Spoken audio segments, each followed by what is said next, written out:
Seorang ibu rumah tangga harus menghadapi berbagai dinamika psikologis. Film ini akan memberikan gambaran beban yang dihadapi perempuan setelah menikah di lingkungan yang berbudaya konservatif.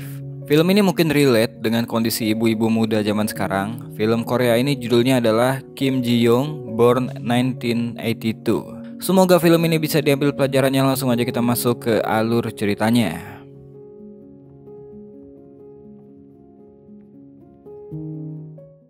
Film ini bercerita tentang seorang perempuan bernama Kim Ji Young, seorang ibu rumah tangga yang pekerjaannya mengurus rumah tangga seperti memasak, membereskan mainan anaknya, membersihkan rumah dan lain-lain. Selain menjadi ibu rumah tangga, Ji Young juga seorang ibu dari anak perempuan bernama Ayong. Di rumah ini, Ji Young tinggal bertiga dengan suaminya yang bernama Jung Dae. Dia adalah seorang pekerja kantoran.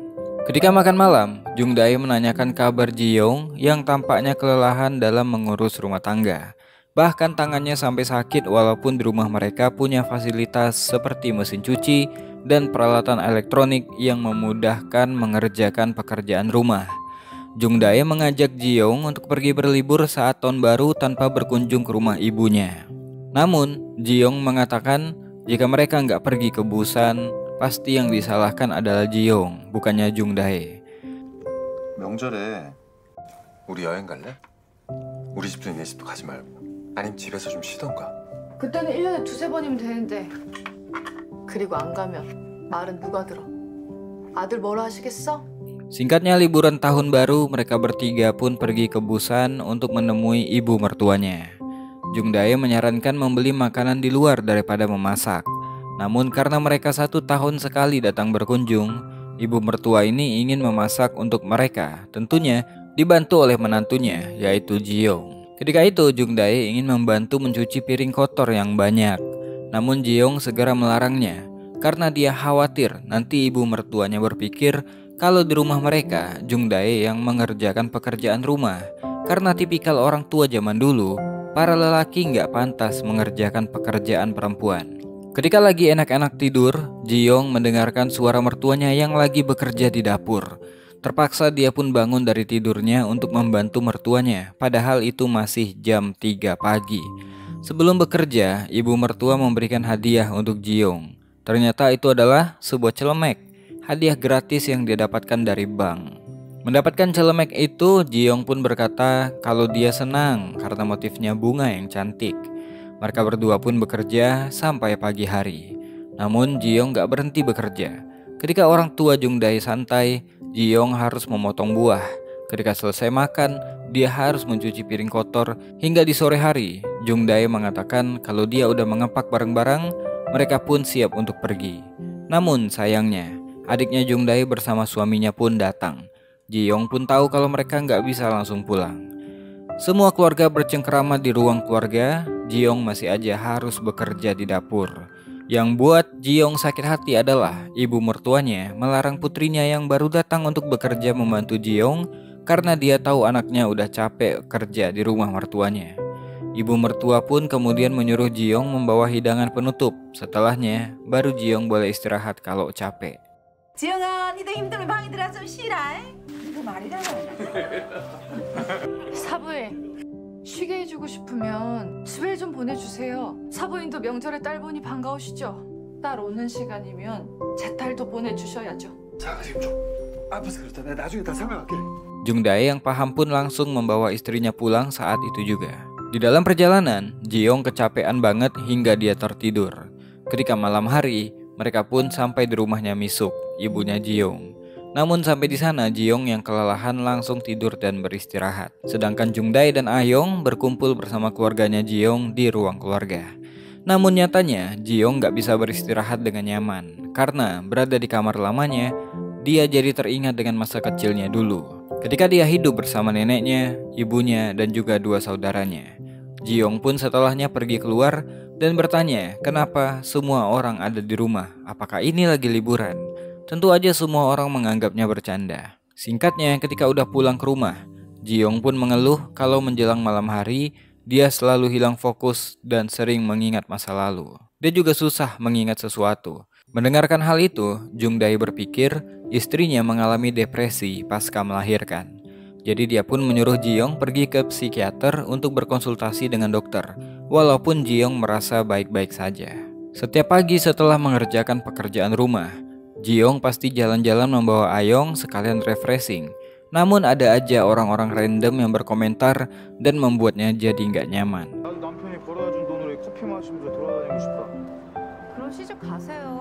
Suatu pagi, Ji-young melihat seorang wanita yang berangkat bekerja.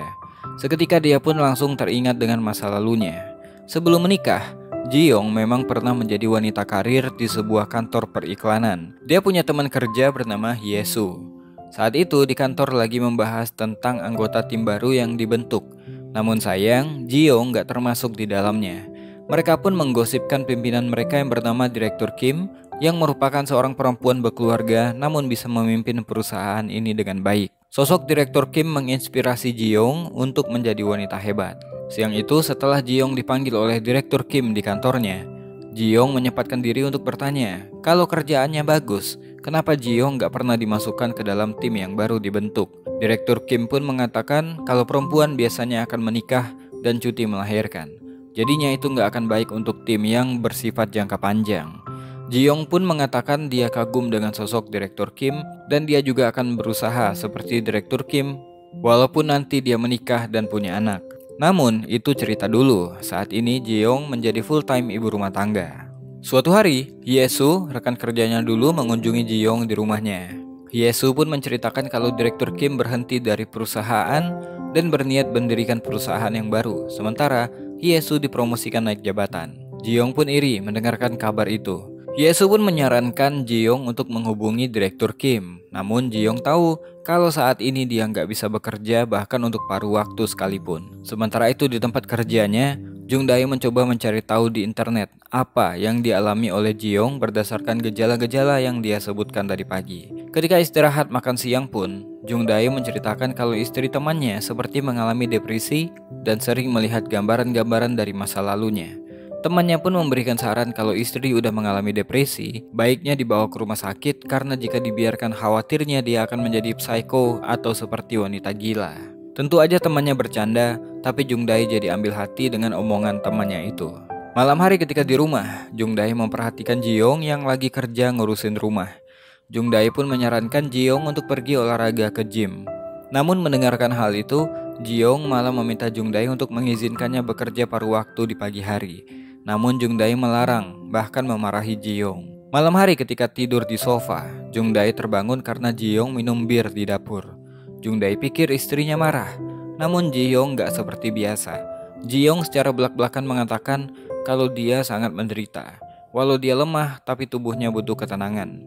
Ji-young menyuruh Jung Dae lebih banyak ngobrol dengannya dan berhenti mencemaskannya. Namun yang membuat keadaan aneh, Ji-young bukan berbicara atas namanya. Seakan-akan Ji-young adalah orang lain yang memberitahukan masalahnya sendiri kepada Jung Dae. Keesokan harinya, Jung Dae menyempatkan diri untuk berkonsultasi dengan psikiater. Dokter itu pun menyarankan supaya dia bisa bertemu langsung dengan Ji-young. Jadi keesokan harinya, Jung Dae menceritakan kejadian 2 hari yang lalu. Namun anehnya, Ji-young gak mengingat itu semua, apalagi apa yang dia katakan. Karena itulah, Jung Dae menyuruh Ji-young untuk pergi ke psikiater hari ini. Setelah menitipkan Ayong ke daycare, Ji-young pun pergi ke psikiater. Namun ketika harus mengisi lembar asesmen yang banyak, ditambah lagi mengetahui biaya pemeriksaan yang mahal, akhirnya Ji-young pun pulang. Ketika di rumah, Jung Dae pun gak percaya kalau Ji-young memilih untuk pulang daripada periksa ke dokter. Ji-young pun mengatakan dia gak perlu ke dokter, karena mungkin udah wajar kalau sering lupa setelah melahirkan. Ji-young pun juga mengatakan mungkin dia marah-marah karena kesal dengan dirinya sendiri. Suatu hari ketika berada di halte, ingatan akan trauma masa lalunya pun ke-trigger. Ketika SMA, Ji-young pernah naik bis dan meminta bantuan pada seorang ibu-ibu karena dia diikuti oleh teman sekolahnya. Untungnya si ibu ini paham dan berhasil menyelamatkan Ji-young dari niat jahat.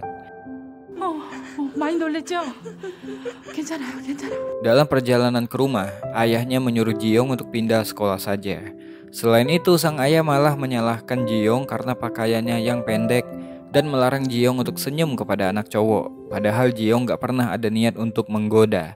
Ayahnya juga menyalahkan Ji-young jika dia gak melawan. Suatu malam, Jungdae terbangun dari tidurnya melihat Ji-young menatap kosong ke jendela. Jungdae langsung berpikir kalau Ji-young kerasukan sesuatu. Untungnya, Ji-young gak seperti malam kemarin. Di lain hari, ibunya Jungdae ada urusan di Seoul. Ibunya ini masih bertanya-tanya, kenapa waktu itu mereka pergi begitu saja. Setelah Jungdae menceritakan kondisi Ji-young, ibunya pun baru mengerti. Jungdae menawarkan ibunya untuk menginap. Namun si ibu nggak mau kalau harus melihat Ji-young sakit seperti itu. Jadi ibunya lebih memilih menelpon menantunya itu dan mengatakan dia berada di Seoul namun harus pulang kembali ke desa. Ibu mertua mengatakan dia akan mengirimkan obat Cina yang bagus sebagai vitamin untuk Ji-young. Pada suatu hari, Jungdae harus melakukan perjalanan dinas keluar kota. Jadi daripada sendirian di rumah, Ji-young berencana akan mengunjungi ibunya di desa yang kebetulan lagi berulang tahun. Berdua ayong, dia pun naik kereta. Kelihatan banget sulitnya seorang ibu yang melakukan perjalanan sendirian membawa anaknya. Bahkan untuk ke toilet buat dirinya saja, dia agak kesulitan. Ketika sampai di rumah ibunya, di ruang tengah, tempat biasa dihabiskan waktu bersama ibunya dulu, Ji-young kembali mengingat masa lalu, di mana dia pernah bertanya pada ibunya, kenapa ibunya itu nggak menjadi guru. Ternyata dulu Mi-sok harus bekerja supaya adiknya bisa sekolah. Dan saat ini dia udah gak ada lagi kerjaan yang paling utama selain menjadi seorang ibu untuk Ji-young. Tiba-tiba Ji-young terbangun. Ibunya ternyata udah pulang dari jualan. Mi-sok melarang Ji-young membantunya di dapur karena dia tahu pasti capek karena membawa Ayong sendirian. Singkatnya, pada malam hari rumah itu kedatangan tamu karena Mi-sok mengundang saudaranya. Di saat yang sama, Ji-seok dan Eun-yong, kakak dan adiknya Ji-young, juga datang membawa banyak makanan. Ketika lagi santai di kamarnya Ji-seok, ketiga adik-beradik ini mengingat masa lalu dengan melihat album foto keluarga mereka. Gak disangka menghabiskan satu hari bersama keluarganya membuat mood Ji-young kembali bagus. Ketika mengantarkan Ji-young pulang menggunakan mobil, mereka pun berbicara tentang keluarga mereka. Ji-young meminta maaf karena dirinya, Eun-yong, jadi gak bisa kuliah. Apalagi ketika ayah mereka mendapatkan PHK.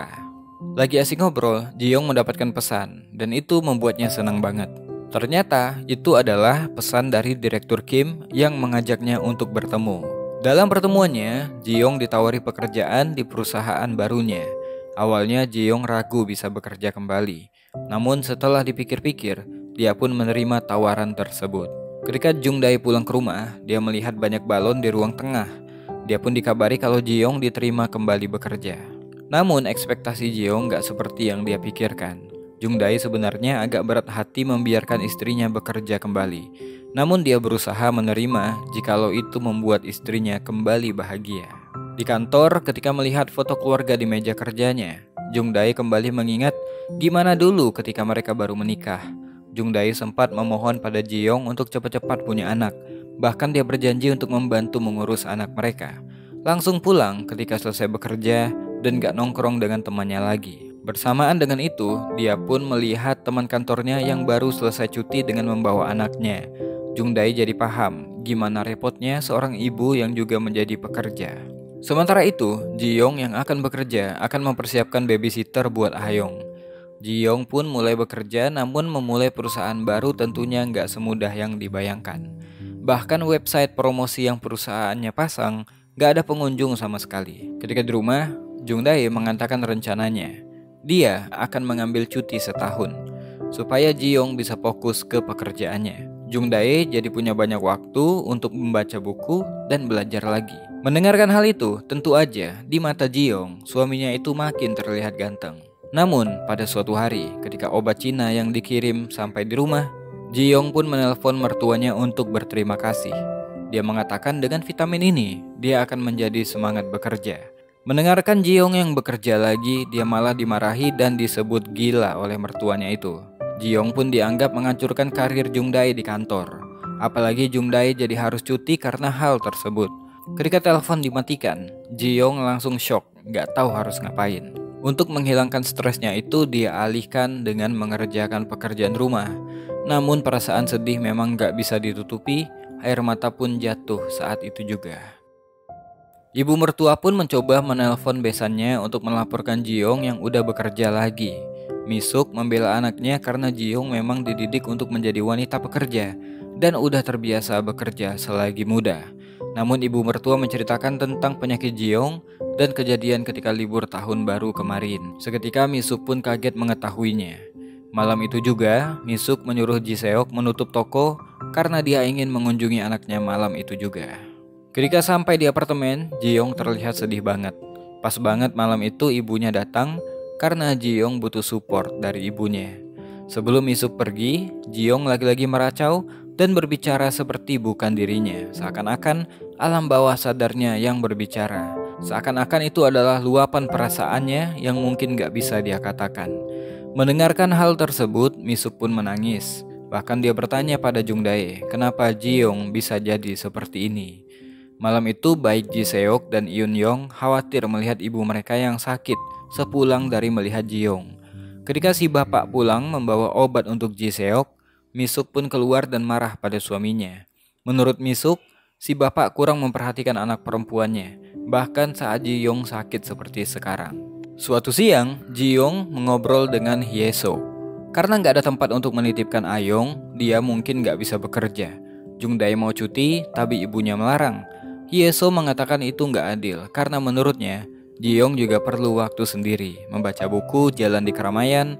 Namun Ji-young mengatakan mungkin mertuanya ada benarnya juga, karena gajinya nggak akan sebesar Jung-dae, bahkan nggak cukup untuk membayar pengasuhnya Ayong.